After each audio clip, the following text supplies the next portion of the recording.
안녕하세요. 저는 올해 30대 초반이 된 여자입니다. 많은 사연들을 들으니까 저도 제 과거의 일이 떠오르곤 하네요. 제가 남들은 겪어보지 못할 경험을 해봤다고 해도 무방할 정도로 놀라운 일이 일어났습니다. 지금 생각해도 어떻게 저한테 이런 일이 생겼나 싶네요. 지금은 모두 다 마무리되었고 이렇게 시시콜콜하게 말을 할 수 있을 정도로 괜찮습니다. 오늘 제 이야기를 들으시고 다들 사람을 만날 때 조금 더 잘 알고 만나셨으면 좋겠네요. 이 일은 제가 20대 초중반 취업 준비를 하고 있을 때였습니다.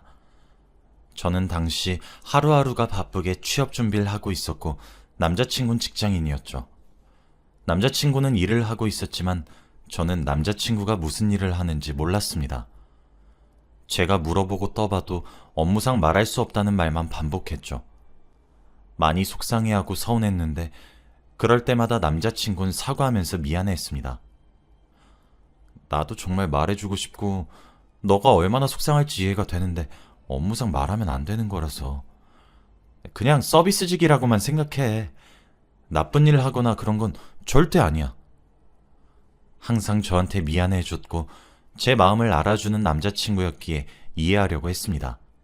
남자친구한테서 한 번도 나쁜 모습을 본 적이 없었고 심성이 너무 착한 사람이었기 때문에 더 그를 신뢰할 수 있었죠.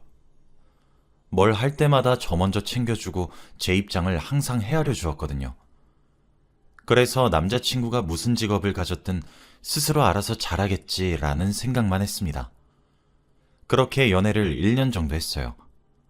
남자친구는 본가에서 여동생과 부모님과 함께 산다고 했습니다. 그런데 부모님과 사이가 좋지 않아서 따로 나와 자취를 한다고 하더라고요. 혼자서 번 돈으로 보증금과 월세를 내면서 산다고 하길래 자신이 하고 싶은 일에는 추진력 있게 바로 행동으로 옮기는 남자친구를 보고 멋있다고 생각했습니다. 남자친구는 좁은 집이었지만 스스로 발품을 팔아가며 원룸을 구했고 저도 축하해줬어요. 여기서 좋은 일만 가득하라고 하면서 말이죠. 저희는 이제 밖에서 데이트를 하는 것보다 남자친구 자취방에서 만나는 횟수가 더 늘었어요. 저는 하루 일과가 끝나면 저녁밥을 항상 남자친구 집에서 먹었고 항상 밤이 되면 버스를 타고 집으로 돌아가는 일상이 반복되었습니다. 그날도 여느 때와 다름없이 남자친구 집에서 저녁밥을 먹기 위해 도서관에서 짐을 챙기고 있었어요. 그런데 항상 연락이 잘 되던 남자친구한테서 연락이 오지 않는 겁니다. 제가 아무리 전화나 문자를 해봐도 받지 않았죠. 처음엔 일이 너무 바빠서 늦게 끝나나 보다 했고 미리 제가 자취방으로 가서 저녁밥을 해놓으려고 했습니다. 그리고 남자친구 집에 도착해서 저는 저녁을 차린 채로 그를 기다렸죠. 그런데 연락도 전혀 되지 않고 집에도 돌아오지 않더라고요. 몇 시간이나 흘렀고 저도 집으로 가야 하는 시간이 되어서 어떻게 해야 할지 막막했습니다. 한 번도 연락이 끊기거나 제 연락을 무시했던 사람이 아니었는데 갑자기 연락이 두절되니까 너무 당황스럽더라고요. 혹시나 제가 잠수 이별을 당한 건가 싶었습니다. 하지만 지금까지 제가 알았던 이 사람은 저에게 이런 행동을 할 사람이 전혀 아니었기에 믿어보기로 했어요. 그리고 어제까지만 해도 서로 너무 행복하게 데이트를 하고 평소와 다름없었거든요. 우선은 집으로 돌아가야 할 시간이었기에 집 갈 준비를 하고 있었습니다. 혹시 남자친구가 밤늦게 집에 돌아와서 저녁을 먹을 수도 있으니 저녁밥은 치우지 않았죠. 집에 갈 준비를 하면서 가방에 이것저것을 담는데 남자친구 침대 밑에 무언가 있더라고요. A4 용지가 잔뜩 있는 파일 같은 게 침대 밑에 있길래 호기심에 그걸 꺼내서 열어봤습니다. 그런데 그곳에는 제가 몰랐던 남자친구의 직업에 관한 내용이 잔뜩 있었어요. 항상 저한테 자신이 무슨 일을 하는지 알려주지 않고 업무상 비밀이라 말할 수 없다던 남자친구의 직업은 바로 노래주점 사장님이었습니다. 그런데 일반적인 노래를 부르고 술을 먹는 곳이 아니라 도우미 여자들을 쓰는 그런 나쁜 곳이었죠. 그리고 무엇보다 제가 더 놀랐던 건 남자친구의 이름이었습니다. 제가 알던 이름과 비슷하면서 달랐거든요. 사업자명이 김태훈으로 되어 있더라고요. 제가 알던 남자친구의 이름은 박태훈이었습니다. 저는 그 서류들을 보고 소스라치게 놀랐고 손이 벌벌 떨렸어요. 제가 알던 착하고 올바른 성격의 남자친구의 모습과는 정반대였거든요. 자신의 직업이 서비스직이라고 말해왔기에 제가 유추한 바로는 식당을 하는 줄 알았습니다. 그런데 어떻게 이런 유흥주점을 하는 사람일 수 있나요? 아무리 생각해도 전 도저히 믿기지 않았고 제가 1년 동안 사귀었던 남자친구가 제가 알던 사람이 맞는 건지에 대한 의문도 들었습니다. 하다못해 이름까지도 제가 알던 것과 달랐잖아요.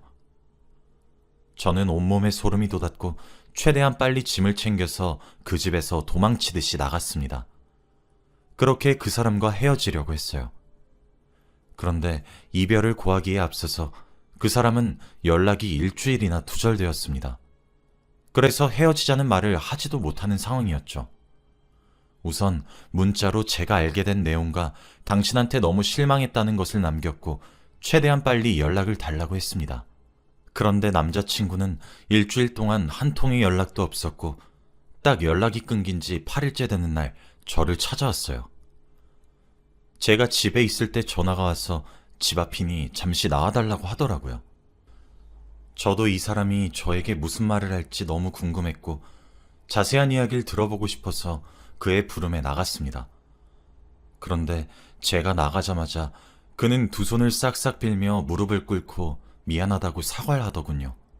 정말 미안하다고, 어쩔 수 없다고 하면서 자신의 이야기를 시작했습니다. 내가 진짜 미안해. 나도 어쩔 수 없었어.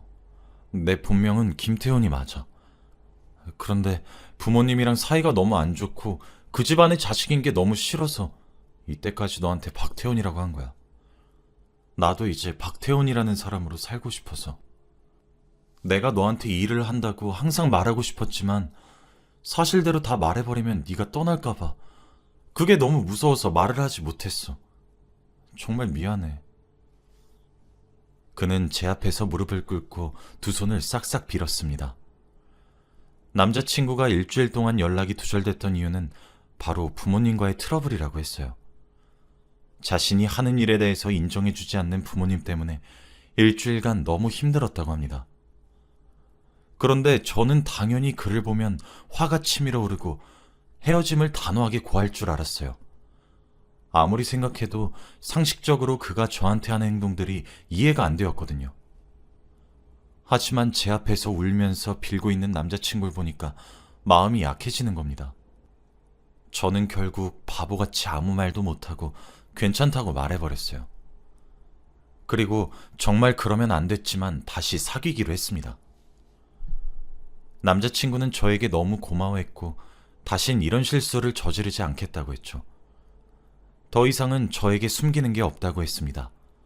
그리고 자신의 본명은 김태훈이 맞지만 앞으로는 박태훈으로 불러달라고 하더라고요. 저는 그가 김태훈이든 박태훈이든 상관없었습니다. 다만 남자친구가 자신을 박태훈으로 불러달라고 했으니 저는 그렇게 부르기로 했어요. 그 일이 있고 나서 남자친구와 제 사이는 더 끈끈해졌습니다. 원래도 저한테 너무 다정다감하고 잘 챙겨주는 남자친구였지만 그 일이 있고 나서부터 남자친구는 저한테 헌신을 하기 시작했어요. 제 말 한마디면 철석같이 따라주었고 제가 원하는 건 다 하게 해주었죠.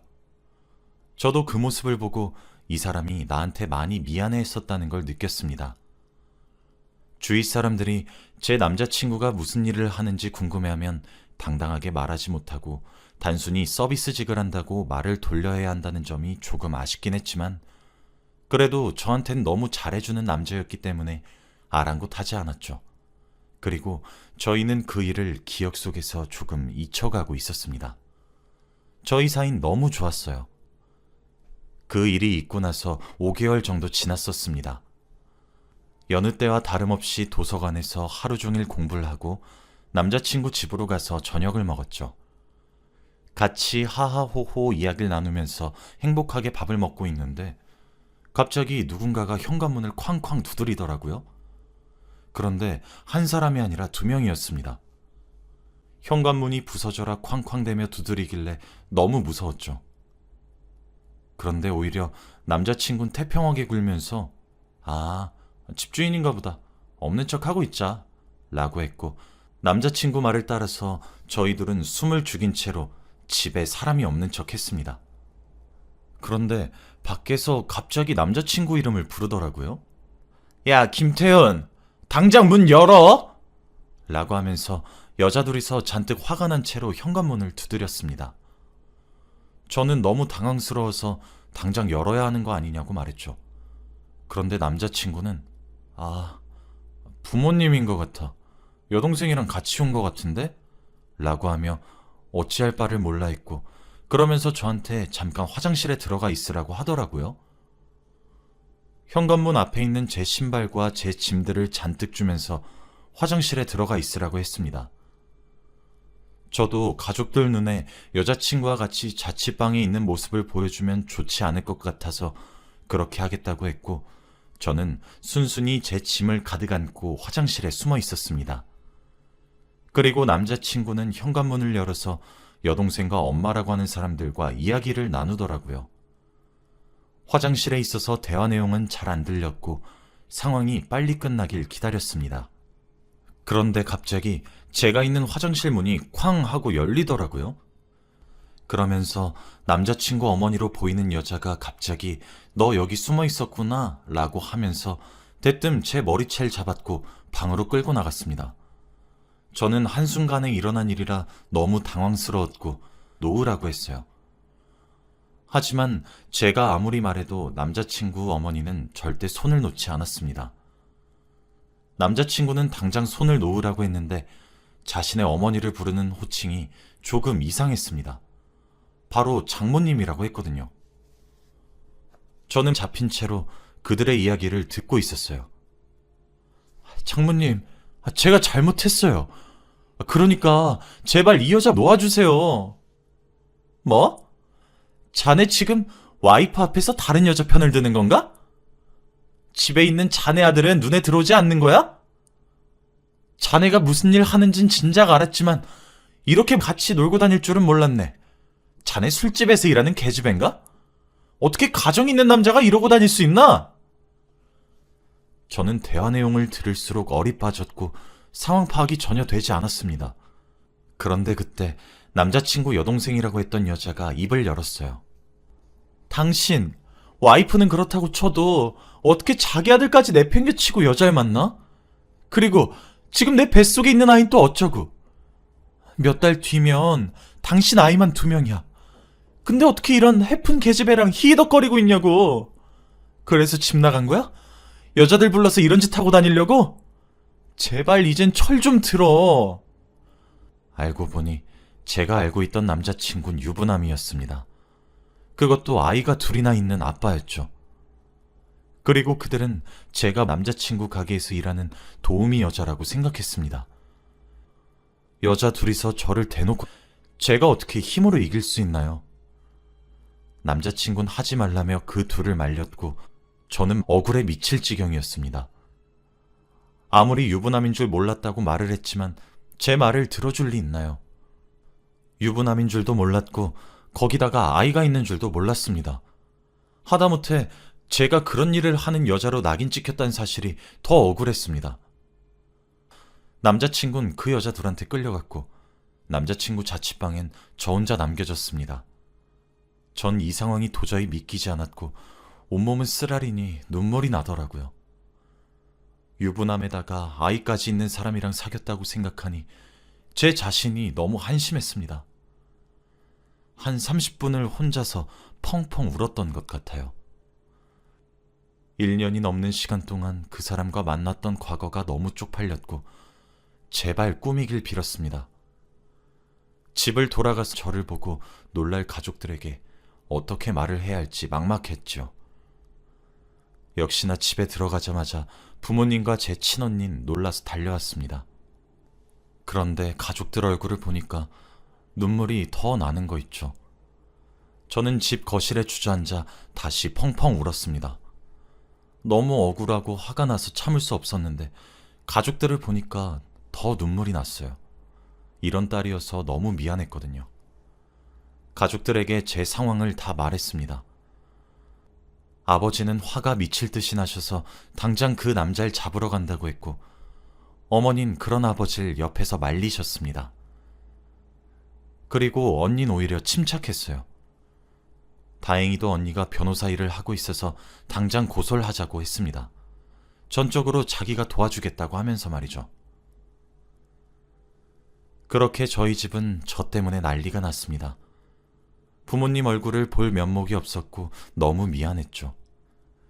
그리고 그날부터 저는 전 남자친구를 고소했어요. 다행히도 언니가 변호사에서 합의할 수 있게 되었습니다.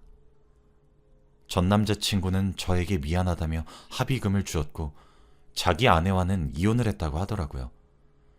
자기 전 와이프한테도 이혼 위자료도 잔뜩 주었다고 합니다. 결국 그는 돈만 잔뜩 뜯긴 채로 모든 걸 다 잃었죠. 그리고 그 여자 둘한테도 사과를 받았습니다. 진심으로 제가 몰랐던 사실을 알고 사과를 하러 오셨고 저도 사과를 받아주었어요. 그리고 그들도 저에게 피해 보상금을 주셨습니다. 결국 이렇게 그 집안 사람들과는 인연이 끝난 줄 알았어요. 그런데 세상이 어떻게 이리 좁은지 그 집안의 인연이 다시 닿고 말았습니다. 그 사건이 있고 반년 정도 지났고 그동안 저는 취업도 성공했어요. 저도 아픔을 어느 정도 치유했고 제 시간을 저한테 투자하면서 행복하게 살고 있었습니다. 그 사람을 만나기 전처럼 다시 평화로운 일상의 연속이었죠. 그런데 저희 언니가 드디어 결혼을 한다고 하더라고요. 워낙 언니가 남자친구와 오래 만나기도 했고 다들 결혼을 할 것을 예상하고 있었기에 반대는 하지 않았습니다. 그리고 저희 집안의 분위기를 다시 좋게 바뀌어줄 수 있다고 생각했죠. 언니가 연애를 하면서 한 번도 남자친구를 저희 집에 소개를 해주거나 사진을 보여준 적이 없었습니다. 그래서 제 형부가 될 사람이 어떤 남자인지 너무 궁금했어요. 언니는 결혼을 하기 전 저희 집에 인사를 드리기 위해 남자친구를 데리고 오기로 했습니다. 그런데 그 전날 저를 따로 불러서 자신의 남자친구 사진을 처음 보여줬어요. 처음 보는 언니의 남자친구 모습을 보니까 왠지 모르게 기대가 되더라고요. 기쁜 마음으로 언니가 보여준 사진을 보는데 저는 그만 몸이 굳고 말았습니다. 정말 놀라웠거든요. 왜냐하면 제가 만났던 전 남자친구와 아주 닮았었습니다. 제가 사진을 보고 표정이 싸늘하게 바뀌니 언니가 당황스러워하며 물어보더라고요. 혹시 마음에 들지 않냐고 하면서 말이에요.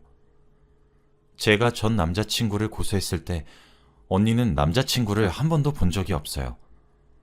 왜냐하면 항상 팩스로 서류를 주고받기도 했고 깔끔하게 합의를 했기에 고소를 취하했거든요. 그래서 언니가 제 전 남자친구의 얼굴을 모릅니다. 그래서 설마 언니가 제 전 남자친구를 만나나 싶었어요. 정말 똑같이 생겼다고 해도 무방했거든요. 그런데 이미 언니는 자신의 남자친구와 몇 년 동안 사귀었기에 그럴 수 없었습니다. 그럼 그 남자가 가정이 있는 사람임에도 불구하고 저와 언니를 동시에 만났다는 거잖아요. 그리고 그 사람의 이름은 제 전 남자친구 이름과 달랐습니다. 성함이 김태영 씨였거든요. 저는 언니에게 이 말을 해야 하나 말아야 하나 수없이 고민했습니다. 언니는 고민하는 제 표정을 보고 숨기는 게 있으면 당장 말하라고 했어요. 언니 성격상 이런 부분은 반드시 짚고 넘어가야 하기 때문에 저는 다 말했습니다. 언니가 결혼할 사람이 제 전 남자친구와 너무 닮았다고 하면서 말이죠. 그리고 언니는 무언가 생각이 난 듯 저에게 말을 하기 시작했습니다. 언니가 하는 말은 충격적이었어요. 자신이 결혼할 남자는 김태영이라는 사람이 맞대요. 그런데 그 남자한테 쌍둥이 남동생이 있다고 합니다. 하지만 너무 사고를 많이 치고 좋지 않은 직업을 가져서 지금은 인연을 끊고 남남으로 살고 있대요. 혹시 그 쌍둥이 남동생이 제 전 남자친구가 아니냐고 하더라고요. 저는 정말 놀라웠어요. 세상이 이렇게 좁나 하면서 말이죠. 저는 너무 놀라 벙찐 채로 아무 말도 못하고 있는데 언니는 이렇게 우리들만 이야기하면 안 된다며 당장 다 같이 만나서 이야기를 하자고 하더라고요. 그래서 제 전 남자친구와 언니의 남자친구, 그리고 저와 언니, 이렇게 넷이서 사자대면을 했습니다. 정말 오랜만에 그 사람한테 연락을 했어요. 그리고 만났습니다. 그런데 전 남자친구와 예비 형부를 같이 보니까 정말 닮았더라고요. 누가 봐도 쌍둥이 형제였습니다. 그리고 그 둘도 몇십 년 만에 보는 사이래요. 아예 연락도 안 하고 지냈다고 했습니다. 예비 형부의 말에 의하면 전 남자친구가 워낙 부모님 속도 많이 썩이고 다녀서 집에서 거의 내놓는 자식이라고 하더라고요. 지금 부모님도 찾지 않는다고 합니다. 저흰 그 자리가 끝나고 집으로 돌아와서 언니와 긴 이야기를 나누었어요. 이미 연을 끊은 형제고 다시 가족들 품으로 돌아갈 생각이 없어 보이니 결혼을 진행하라고 했습니다.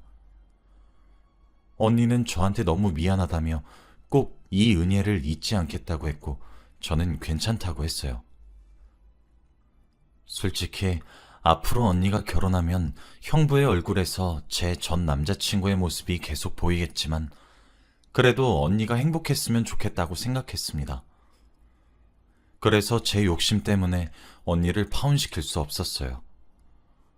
결국 언니는 형부와 결혼을 진행했고 제 전 남자친구는 상견례도 오지 않았고 결혼식도 참석하지 않았습니다. 몇 년이 지난 지금은 정말 아무렇지 않아요. 형부와 아주 잘 지내고 있고 제 전 남자친구는 오히려 생각이 나지 않습니다. 아주 탁월한 선택을 했다고 생각해요. 지금 돌아와서 과거를 떠올려 보면 정말 어떻게 이런 우연이 있나 싶습니다. 어디 가서 제가 겪었던 일들을 말하면 다들 놀라요. 몇 명은 얼마나 힘들었냐며 울기도 합니다. 지금은 이 이야기를 웃으면서 말할 수 있지만 이렇게 되기까지 정말 오랜 시간이 걸렸어요. 여러분도 혹시나 저와 비슷한 일을 겪으셨으면 잘 헤쳐나가시길 바랍니다. 꼭 이성을 만나실 때 잘 알아보고 연애하시길 바래요. 제 이야기는 여기까지입니다. 들어주셔서 감사해요. 안녕하세요. 저는 올해 40인 여자입니다. 저는 올해 65이 되시는 친정어머니와 함께 식당을 운영하고 있어요. 왜 옛말에 그런 말이 있죠? 사람은 죽을 때까지 배우면서 살아가야 한다고요. 제 어머니는 참 현명하신 분입니다. 그런 어머니에게 지금까지 참 많은 것들을 배웠죠. 그런데 최근에 제게 너무나도 충격적이고 받아들이기 힘든 일이 일어났고 그때 또 한 번 어머니께 도움을 받았어요. 그 과정에서 또 어머니께 많은 것을 보고 느끼며 좋은 영향을 받게 되었고 일이 해결이 되었죠. 이번 기회에 이 이야기를 한번 해보려고 합니다. 제게는 올해 10살이 된 딸아이가 있습니다. 저는 29에 제 남편과 결혼을 했고 그 다음 해에 제 딸아이를 품에 안아볼 수 있었죠. 남편과 저는 초등학교 시절부터 함께 알아온 동창이었습니다. 초등학교 시절에는 두루두루 친한 사이였지만 그 나이에 아이들이 의례 그렇듯 중학교에 진학하게 되고 그러면서 여자인 친구들과 남자인 친구들이 따로 놀기 시작했죠. 그러다 대학교에 진학하고 모두 성인이 된 채로 다시 만나게 되었어요. 오랜만에 동창회 나가서 동창들 볼 생각에 들뜨기도 했는데 막상 가보니 전부 잘 되었더라고요. 아이들이 성인이 되어 다시 모이니 참 신기하고 그 자리가 즐거웠어요. 너무 예뻐지고 잘생겨졌더라고요. 모두들이요. 그렇게 동창끼리 밥을 먹는 자리가 생겼고 자연스럽게 2차로 술자리가 마련이 되었습니다. 그런데 저는 정말 술이 약해요. 게다가 아이 낳은 이후부터는 몸에서 아예 받질 않고 있고요. 그 시절엔 술을 아예 못 먹진 않았지만 못 먹은 거나 다름없긴 했었죠. 당시 밥을 먹으면서도 동창들이 반주를 시작해서 몇 잔 먹은 것이 전부였는데 눈앞이 뱅글뱅글 돌더라고요. 몇 잔에 취해버린 거죠. 그때 도와준 사람이 제 남편이었어요. 남편은 참 다정한 사람이었고 전 그런 남편의 모습에 반했죠. 우리는 자연스럽게 2차를 향하는 사람들의 무리에서 빠졌고 카페에 들어갔어요. 괜찮냐고 웃으면서 다정히 걱정을 해주고 제게 아이스 아메리카노를 주면서 술 좀 깨자고 하더라고요.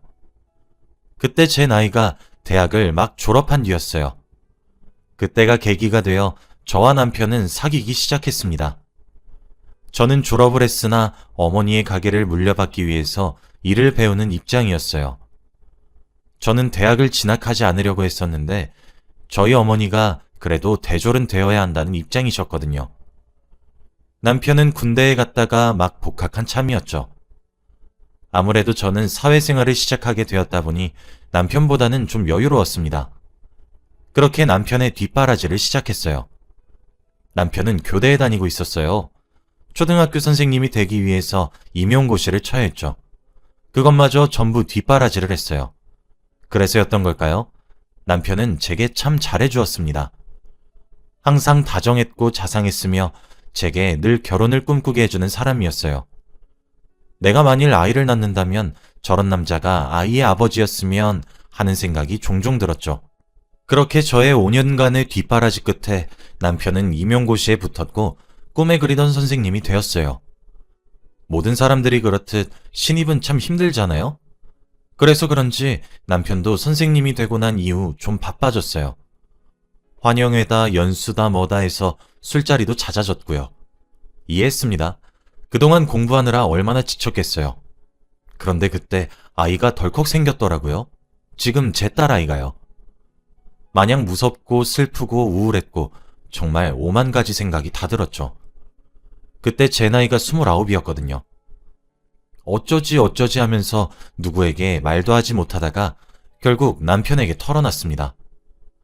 남편과 오랜만에 데이트를 위해 만나는 자리였는데 남편의 얼굴을 보자마자 눈물이 펑 터졌죠. 하긴 남편도 당황했겠죠. 오랜만에 만난 여자친구가 엉엉 울면서 두 줄이 선명한 임신 테스트기를 내밀었으니까요. 남편은 처음엔 아무 말 하지 못했지만 이내 걱정하지 말라며 제게 늘 그랬듯이 다정하게 위로를 건넸고 저를 진정시키며 달래기 시작했습니다. 그리고 그 주 주말에 저희 집에 양복을 입고 양손에 바리바리 싸들고 와서 결혼시켜달라고 허락을 구했죠. 제게 프로포즈를 하기도 했고요.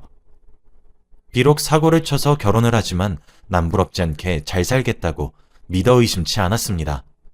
우린 그렇게 제가 배가 불러오기도 전에 서둘러서 결혼을 했고 그 다음에 딸아이를 만날 수 있었어요. 제가 예상했던 것처럼 남편은 아내에게 따뜻하고 딸에게는 자상한 사람이 되어 주었습니다. 안 그래도 아이들 중에서 여자아이들을 가장 좋아하는 남편이었어요. 그런 사람에게 딸이 생기니 딸바보가 되더라고요. 그렇게 저희 가족은 정말 완벽했고 평화로운 가족이었어요. 얼마 전까지 말이죠. 항상 제가 꿈꿔왔던 이상적인 가족 그 자체였거든요. 그런데 얼마 전 제가 일하고 있는 지점으로 어떤 어리고 낯선 여자가 한 명 들어왔습니다. 당연히 저는 손님인 줄 알고 자리를 안내했습니다. 그런데 제게 서류 봉투를 하나 내밀면서 궁금한 거 있으면 안에 있는 연락처로 연락주세요. 기다리겠습니다. 라고 한마디만 남긴 채로 휙 돌아서 나가버리더라고요. 저는 의아했고 뭐 하자는 건가 싶기도 했고 이상한 사람이란 생각이 참 많이 들었어요. 제가 받은 서류 봉투를 열어보기 전에 말이에요. 의아함만 가득 품은 채로 서류 봉투를 열어본 저는 차라리 까무룩 기절이 하고 싶었습니다. 수십 장에 달하는 A4 용지에는 제게 서류 봉투를 건넨 여자로 추정되는 인물과 남편의 외설스럽고 저질스러운 대화로 가득했고 함께 동봉된 수십 장의 사진들조차 제 두 눈으로 보고 있음에도 믿기 어려울 정도로 기가 막힌 애정행각을 나누는 사진이었습니다. 그리고 자그마한 USB가 하나 동봉되어 있더군요. 당연히 노트북에 꽂아서 다급하게 열어봤어요. 그 안에는 5개의 블랙박스 영상이 들어있었습니다. 이어폰을 귀에 꽂고 마음을 다스리려고 침착하려고 애를 쓰면서 덜덜 떨리는 손가락으로 동영상을 재생했습니다. 그 안에는 차마 끝까지 듣지 못할 소리들로만 가득했고 그 목소리의 인물 중 한 사람은 제가 10년 동안이나 알아온 제 남편의 목소리, 그것과 다를 바가 없었습니다. 소리만 들었는데도 기가 막혔어요. 그때 차마 영상 자체는 보지 못하고 있었거든요. 숨이 턱 막히면서 영상을 종료하기 위해 화면을 지켜본 순간 저는 아무런 말도 할 수 없었고 두 눈으로 직접 보고 있으면서도 믿겨지지가 않았습니다. 저는 너무 놀라 멈추지 못한 영상은 계속 재생이 되고 있었고 끝내 저는 두 눈을 질끈 감을 수밖에 없었습니다. 영상에서 흘러나오는 믿기 힘든 소리들과 대화 속 내용들은 그렇게 더러울 수가 없었으며 처자식이 딸려있는 유부남의 입에서 나올 수 없는, 아니 나와서는 안 되는 얘기들 뿐이었어요. 영상 속에 나온 차의 내부는 낯선 것을 보니 여자 쪽 자동차였던 것 같아요. 여자는 그 영상 속에서도 블랙박스 카메라 쪽을 힐끔거리며 웃고 있었습니다. 마치 저를 비웃는 듯이 말이에요. 여러분들은 직접 남편의 불륜 현장을 보거나 이런 이야기를 들으면 당장 찾아가서 모든 것을 엎어버리고 머리채를 잡고 난리를 칠 것이라고 확신하죠? 저도 그랬어요. 아침 드라마를 보면서 저런 것들 다리 몽둥이를 분질러야 된다고 제일 먼저 외치곤 했었거든요. 그런데 안 되더라고요. 사람이 너무 믿었던 사람에게 배신을 당하면 두 눈으로 직접 보면서도 믿겨지지가 않아요. 아닐 것이라고, 아니어야만 한다고 되뇌이면서 말이에요. 저녁에 올 남편을 기다리고 말고를 떠나 미친 사람처럼 그 여자가 연락을 하라는 연락처에 전화를 걸었습니다. 그랬더니 기다렸다는 듯이 전화를 받아서는 저더러 빨리 연락 주셨네요. 저는 빨라봤자 내일이겠거니 했는데 하더군요. 저는 만나자고 얘기했습니다. 물어볼 것도 많으니 저희 집으로 와달라고 했어요. 마침 퇴근 시간을 보니 얼마 있지 않으면 남편이 퇴근하고 집에 올 시간이더군요. 여자 쪽에서는 흔쾌히 알겠다고 하더군요. 저는 다급히 아이를 저희 어머니께 맡아달라고 했습니다. 그리고 집으로 향했습니다. 제가 도착하고 얼마 지나지 않아 그 여자가 뻔뻔스럽게 초인종을 눌렀고 제 집 안으로 들어왔습니다. 주위를 한번 크게 둘러보더니 소파에 털썩 앉아 말씀하세요 하면서 자기 손톱을 매만졌죠. 몇 살이냐는 제 질문에 그 여자는 28이라고 했습니다. 저와 제 남편과 띠동갑의 나이가 차이가 나는 여자였던 것이죠. 처자식이 있는 사람이란 것을 알고 있었냐는 제 질문에 그 여자는 당연하다고 말을 하더군요. 그때였습니다. 비밀번호를 누르는 소리가 들리더니 누군가 들어오더군요. 남편인가 해서 뒤돌아봤는데 저희 어머니가 딸아이와 함께 왔더라고요. 제가 횡설수설하며 다급하게 연락을 한 뒤 대답조차 듣지 않고 전화를 끊으니 걱정이 되셔서 왔다고 했어요. 어머니의 얼굴을 보는데 눈물이 왈칵 쏟아졌어요. 그런데 그 눈물들이 쏙 들어갈 정도로 정말 충격적이었던 것은 뭔지 아세요? 제 딸아이가 엄마 다녀왔습니다. 이모! 라고 외치며 그 여자에게 우다다 달려가 폭 안기더라고요. 그리고 바로 그 순간 현관문에서 비밀번호를 누르는 소리가 들리더니 여보 나왔어? 하는 말과 함께 남편이 집으로 돌아왔습니다. 남편은 저희 집에 누가 와 있는지를 새삼 깨닫고 사색이 되더군요. 남편은 사색이 되어 있지. 저는 눈에 눈물을 한가득 담고 있고 집에 있는 손녀는 낯선 여자한테 이모라고 외쳐 부르며 가서 안겨서 온갖 애교를 부리고 있지. 저희 어머니는 직감적으로 모든 상황을 파악하셨던 것 같네요. 어머니는 아가씨는 누구길래 여기 있어요? 라는 질문에 네, 저는 저 사람 여자친구입니다. 라고 대답하는 뻔뻔한 낯짝과 평온한 목소리가 아직도 잊혀지지가 않습니다. 남편은 누가 봐도 당황한 기색이 역력하고 다급한 목소리로 아니라고 해명했어요. 아니야! 당신 누군데 여기 와서 행패야? 하면서요. 저는 그런 남편에게 그 여자로부터 받은 서류 봉투에서 수십 장의 대화 내역과 사진들을 던져 뿌렸습니다. 어머니도 주워서 읽으시곤 놀라 자빠지려고 하시더군요. 본능적으로 어머니는 제 딸아이에게 옆집에 가 있으면 맛있는 것을 사주겠다고 하시며 보냈습니다. 옆집이랑 저희랑 친해서 자주 서로의 아이를 봐주거든요. 그렇게 딸아이가 나간 뒤 남편에게 물었습니다. 내 딸이 저 여자를 어떻게 알아? 너 무슨 미친 짓거리를 하고 다닌 거야? 남편은 바로 무릎을 꿇고 제게 빌었어요. 내가 어떻게 됐었나 봐. 다 전현 탓이야. 전현이 작정하고 꼬셨다고. 하면서요.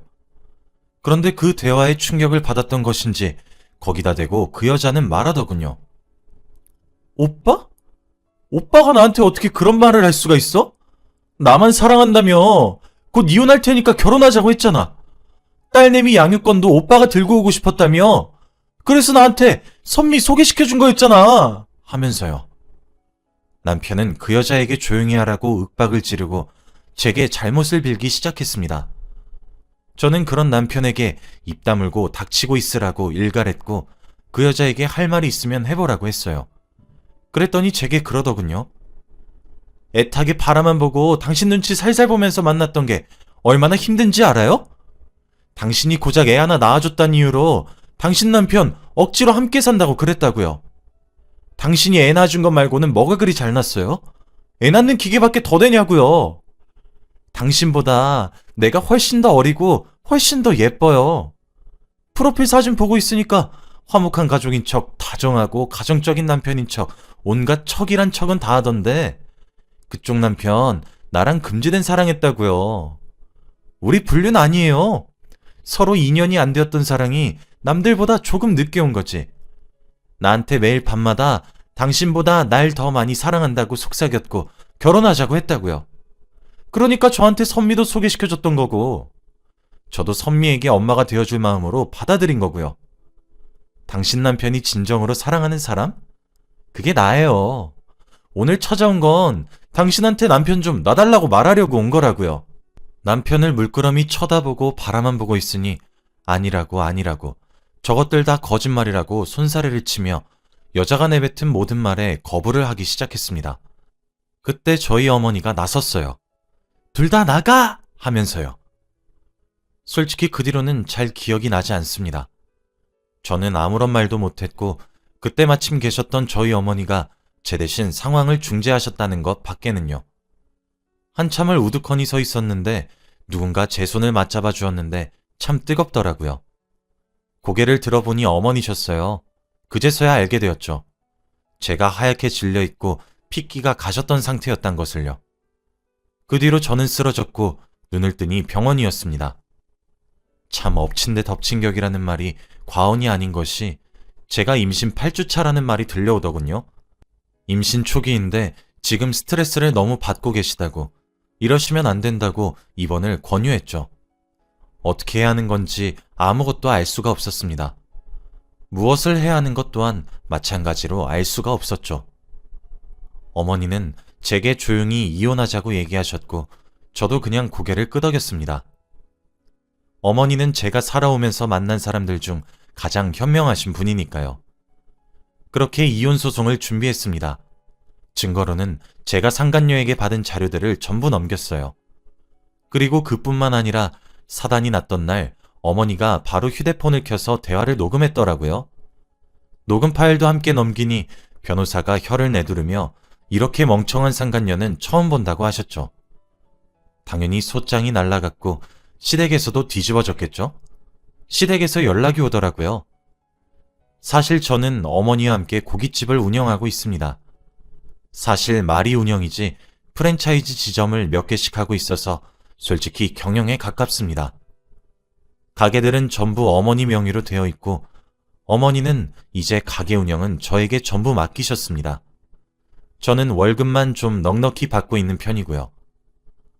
어머니는 돌아가시면 제게 다 물려주실 가게이니 어렸을 때부터 좀 제대로 배우길 바랬기에 저를 가르쳤던 거였죠.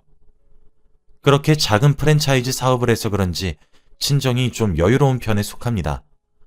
저희 아버지도 알아서 조그만 사업을 하나 하고 계시고요.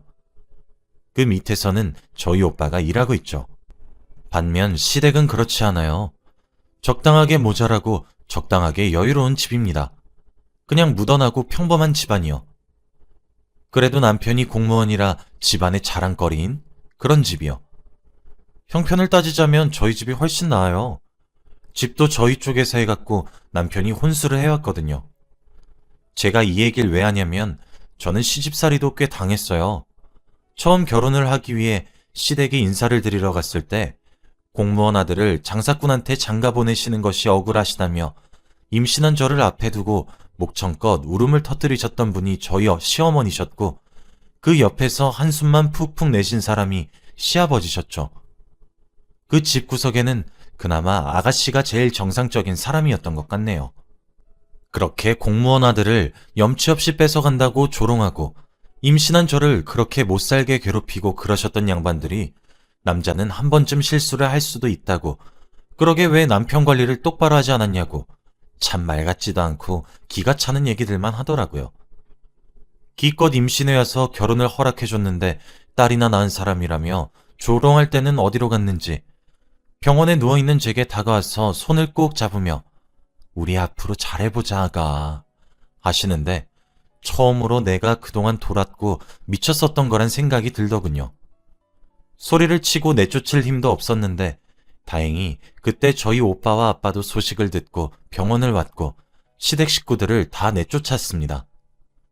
그 이후 모든 것은 일사천리였습니다. 저는 전적으로 저희 어머니께 모든 것을 맡겼고 어머니는 절 대신해서 모든 것을 쳐내셨죠. 상간녀 소송과 이혼 소송은 전부 일사천리로 진행이 되었고 딸아이의 양육권까지 제가 받았으며 위자료 청구들도 전부 해결이 되었죠.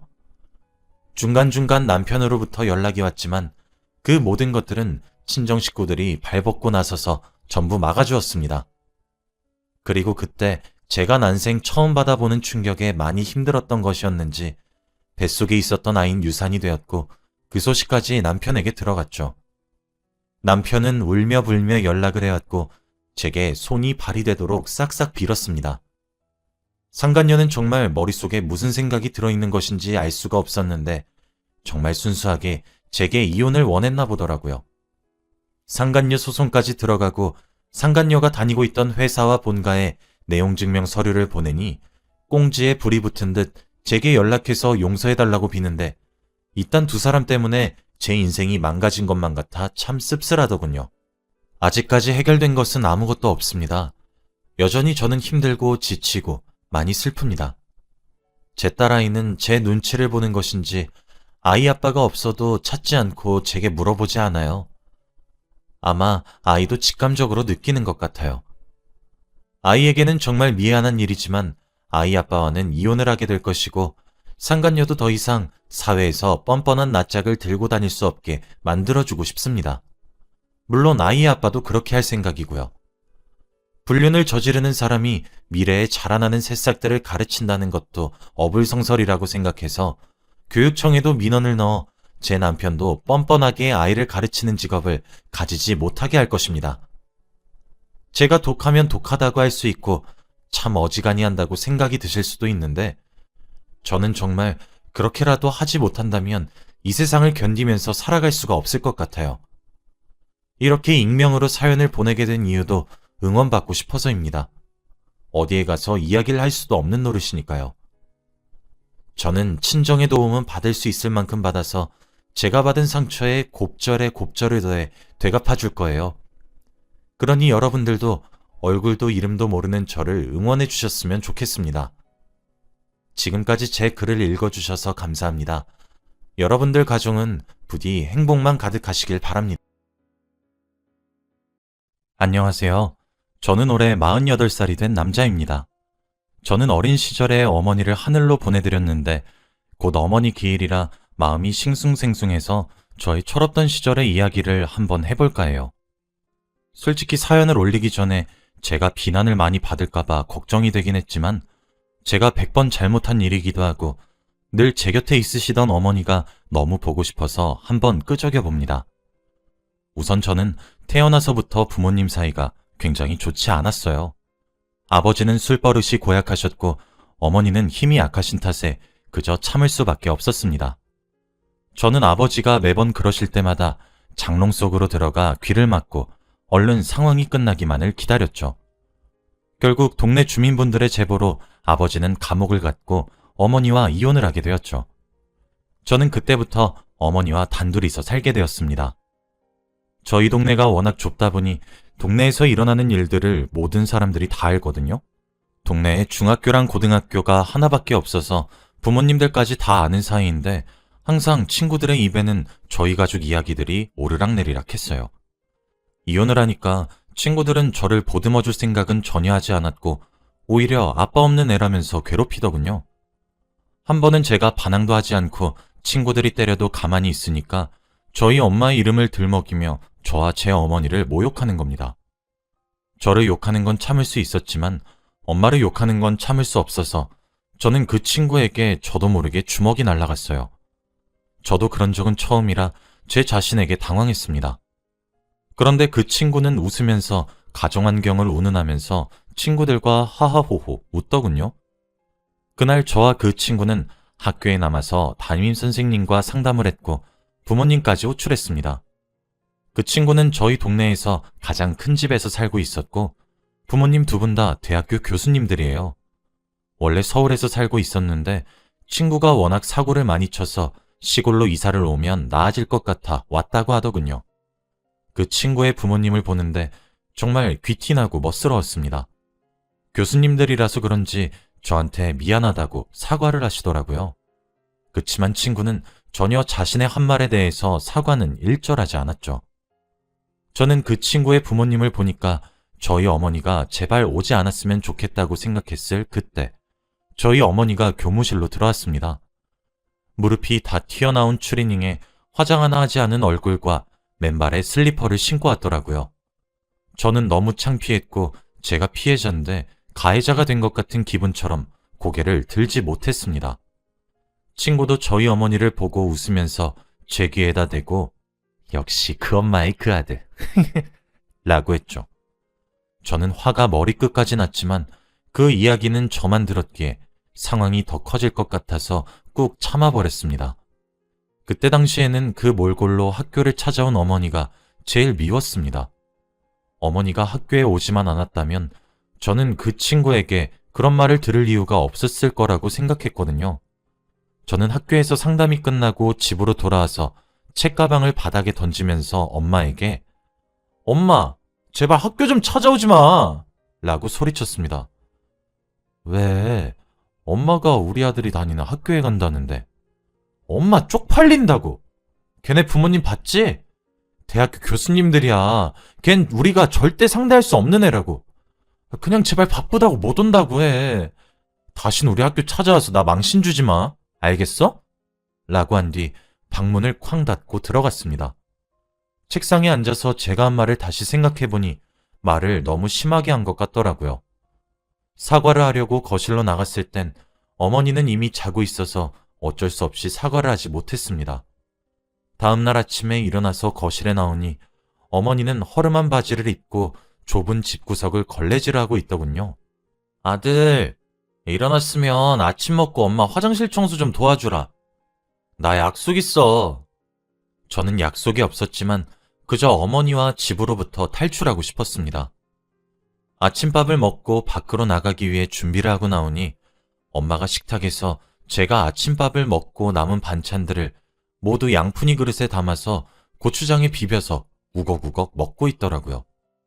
양푼이에 비빈 밥을 숟가락 가득 입에 넣고 우물거리면서 먹고 있었고 무릎 나온 바지에 한쪽 다리를 의자 위에 올려놓은 모습이 영락없이 제가 제일 싫어하는 아줌마의 모습이었습니다.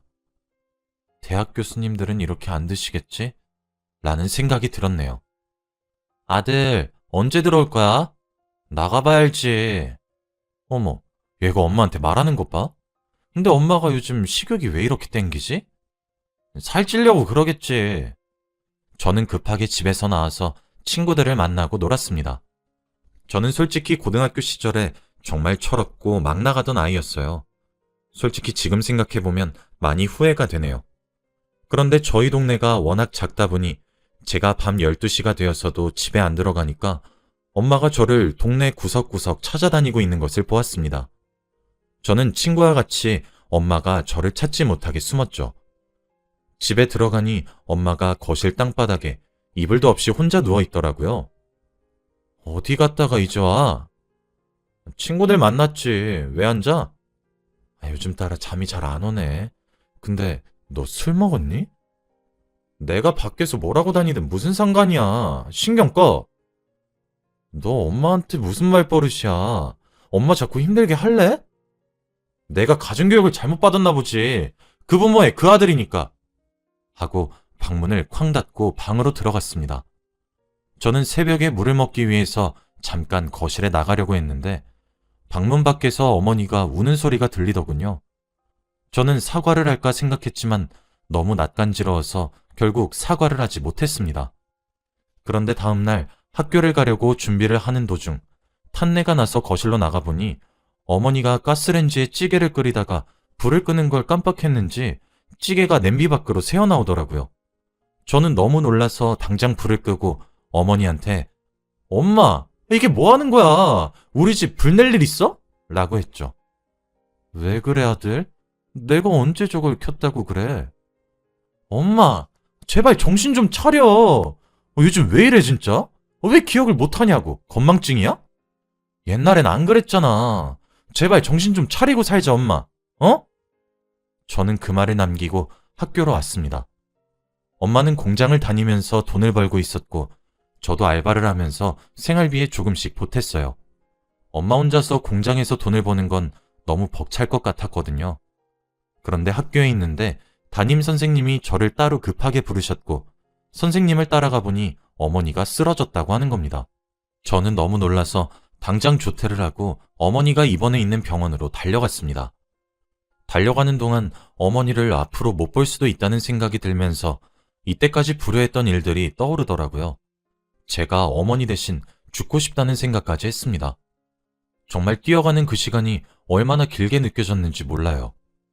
가는 내내 하늘에다가 제발 앞으로 어머니 마음고생 안 시킬 테니 제발 살려만 주세요 하고 빌었던 것 같아요. 병원에 갔더니 의사 선생님께서 저희 어머니를 보고 신경성 치매라고 하셨습니다. 최근 들어 어머니가 식욕이 많아지거나 잠이 잘 안 온다거나 혹은 깜빡깜빡 하는 일이 있지 않으셨나요? 라고 하더라고요. 알고 보니 어머니가 양푼이에다가 밥을 먹고 새벽까지 저를 기다리고 그리고 가스불을 끄는 것을 깜빡한 것이 모두 치매 증상이었던 것입니다. 저는 너무 놀라서 의사 선생님, 그럼 저희 어머니가 이제 저를 못 알아보시는 건가요? 라고 했죠. 아니요. 아예 못 알아보시는 건 아니고 아직 초기 증상이라 깜빡깜빡만 하실 거예요. 하지만 시간이 지날수록 점점 더 심해지셔서 나중에는 정신연령이 5세 정도 수준이 되어서 아들분을 10%밖에 못 알아보실 거예요. 옆에서 간호를 꾸준하게 해주셔야 돼요. 저는 그 말을 들으니 눈물이 앞을 가리더군요. 저는 이때까지 불효만 저지르면서 어머니에게는 최악의 아들이었는데 어머니의 마지막 기억이 그렇게 남겨질 거라고 생각하니까 효도 한 번 안 해본 제 자신이 너무 한심스럽더라고요. 저는 어머니가 누워있던 병실로 가서 어머니의 손을 꼭 잡았어요. 태어나서 처음 잡아보는 것 같은 엄마의 손은 정말 많이 닳았고 해져 있더라고요. 저는 그 자리에서 어머니의 손을 부여잡고 이불 커버가 눈물로 축축해질 때까지 펑펑 울었습니다. 어머니는 며칠 있다가 바로 퇴원하셨고 밀린 병원비를 갚기 위해 저는 매일을 일을 하면서 살았어요. 아침에는 우유 배달을 하고 학교를 마치고는 공장에서 일을 하면서 사니까 하루가 금방 지나갔죠. 아직 어머니는 치매가 초기 단계여서 예전과 다르진 않았지만 계속 일을 하다 보면 피해가 갈 수 있기 때문에 집에만 있어야 했어요.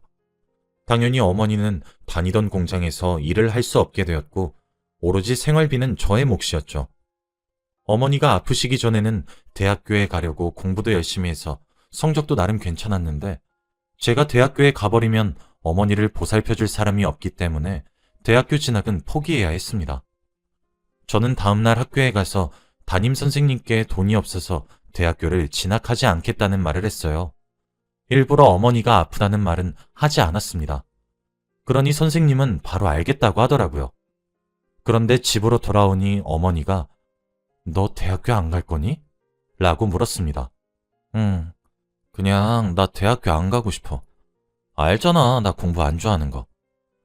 사실 무척이나 대학교가 가고 싶었지만 어머니 때문에 가지 않는다고 말을 하면 속상해 하실 것 같아서 거짓말을 했어요. 내가 널 어떻게 키웠는데 아빠 없이 자라서 그 모양이라는 소리 안 듣게 하려고 내가 널... 제발 대학교 가, 응? 설마 너 엄마 때문에 대학 안 가는 거 아니지? 엄마 괜찮으니까 우리 아들 하고 싶은 거 다 해. 저는 그 말을 들으니 어머니가 진정으로 원한 건 자신을 돌볼 사람이 아닌 것을 알았습니다. 알고 보니 담임선생님께서 저의 이야기를 들으시고는 저희 어머니께 전화를 했더라고요. 저는 그때부터 대학교에 가고 싶다는 생각을 하게 되었고, 다음날부터 대학교 입시 시험을 열심히 공부했어요. 몇 달 뒤 제가 가고 싶다던 대학교에 합격을 하게 되었고, 저와 엄마는 부둥켜 안고 동네를 뛰어다녔습니다. 어머니는 우리 아들 역시 해낼 줄 알았어. 그동안 너무 수고 많았어. 라고 해주시더군요. 저는 그렇게 입학을 앞두고 있는데 예상치 못한 복병이 나타나 버렸습니다. 바로 대학교 등록금이에요. 저는 일을 하면서 대학교 등록금을 어느 정도 모아놨었는데 워낙 생활비를 저 혼자 불다 보니까 생활비로 조금씩 쓰여서 등록금이 조금 모자라더군요. 저는 대학교 원무과에 전화기를 빌려 어머니께 돈이 부족하다는 말을 하니 어머니는 아들아, 돈이 안 되겠다. 돌아와라. 라고 하셨고 저는 알겠어. 나 대학 안 가도 괜찮아. 꼭 성공해서 우리 엄마 행복하게 해줄게. 라고 한 뒤 전화를 끊었습니다. 그런데 몇 분 뒤 원무과 전화기로 어머니가 다시 전화가 왔고 아들아, 등록금 마련했어. 라고 하시는 겁니다. 저는 어머니께 등록금 납부 마감 시간이 얼마 남지 않았으니 최대한 빨리 뛰어서 오라고 했어요. 저는 원무과에 어머니가 곧 오실 건데 조금만 기다려주세요. 라고 했는데 곧 마감입니다. 시간 전에 안 들고 오시면 입학 안 돼요. 라고 하는 거 있죠? 저는 원무과 밖에 있는 낡은 의자에 앉아서 얼른 어머니가 오기만을 기다렸는데 몇십 분을 기다려도 어머니가 오시지 않더라고요. 결국 원무과에 불이 꺼지고 원무과에서 일하는 사람들이 퇴근을 했죠. 김민수 씨, 등록금 납부 시간 지났어요. 그만 돌아가시죠. 저는 청천벽력 같은 소리를 들으니 하늘이 무너지는 것 같았습니다. 온다던 어머니가 오시지 않으니까 제 인생은 여기서 끝났다는 생각이 들었고 터덜터덜 집으로 향했어요. 집으로 돌아오니 전화기에서 전화가 오더라고요. 저는 아무 생각 없이 전화를 받았는데 김춘자 씨 보호자분 되시죠? 왜 이렇게 전화를 안 받으세요 진짜? 라고 하는 게 아니겠습니까? 네? 저희 엄마가 왜 무슨 일 있나요? 지금 여기 병원이거든요? 지금 너무 급해서 수술동에서 작성하고 수술 들어가야 되는데 전화 안 받으셔서 저희 지금 아무것도 못하고 있는 상황이에요. 얼른 동의해 주시죠. 네? 병원이라고요? 저는 의사분들께 수술을 당장 하라고 했고 저는 급하게 병원으로 달려갔어요.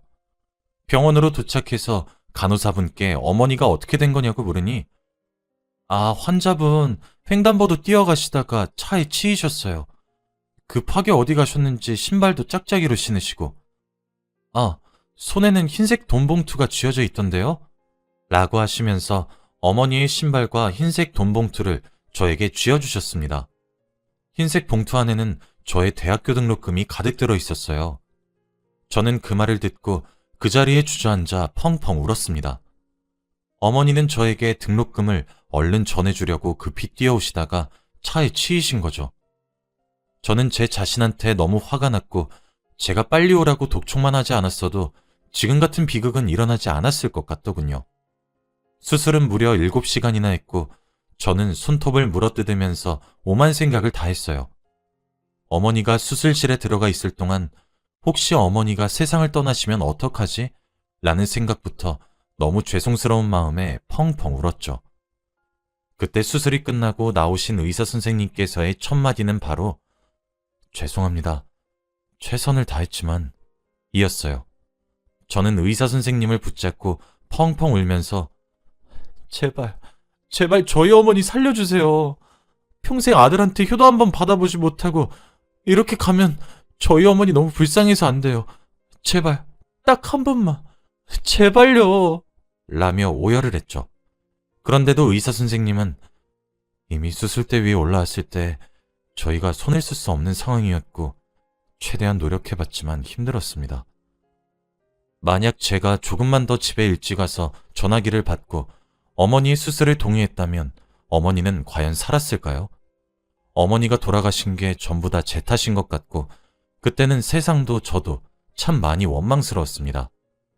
저는 그날 장례식을 치르면서 어머니의 짝짝이 신발을 끌어안고 하루 종일 울었어요. 집으로 돌아와서 어머니의 물건들을 정리하는데 어머니의 옷장 안쪽에서 쪽지 한 장이 발견되었습니다. 저는 그 쪽지를 열고 읽은 순간 오열했어요. 아들아, 엄마야. 이 편지를 읽고 있으면 내가 아마 이 세상에 없는 거겠지? 우리 아들 탓 아니니까 너무 슬퍼하지 마. 내가 치매라서 나중에 우리 아들 얼굴도 못 알아보면 어떡하지? 엄마 그러면 너무 슬플 것 같아. 난 평생 우리 아들 하나만 보고 살았는데 솔직히 엄마 너무 무서워. 아들, 너가 상상하는 이상으로 엄마는 널 매우 사랑한단다? 우리 민수가 엄마의 아들로 태어나줘서 너무 행복했어. 이제부터는 엄마 생각하지 마라. 아들, 엄마가 미안해. 그리고 사랑해. 저는 편지를 다 읽고 펑펑 울었고 어머니도 편지를 쓰다가 우셨는지 편지지는 쭈글쭈글 하더군요. 저는 꼭 엄마 목까지 열심히 살아야겠다고 결심했고 그날 이후부터 하루도 빠짐없이 일을 했습니다. 매년마다 어머니의 길이 다가오면 저도 모르게 마음이 울적해지고 과거의 제가 생각나면서 늘 죄송스러워요. 지금 생각해보면 너무 후회스럽고 시간을 되돌리고 싶은 마음뿐입니다. 효도를 하지 않은 제 자신한테 너무 화가 나고 어머니가 너무너무 보고 싶네요. 여러분, 부모님 살아계실 때 잘하시길 바래요. 저처럼 이렇게 뒤늦게 후회해도 소용없어요. 제 이야기는 여기까지예요. 들어주셔서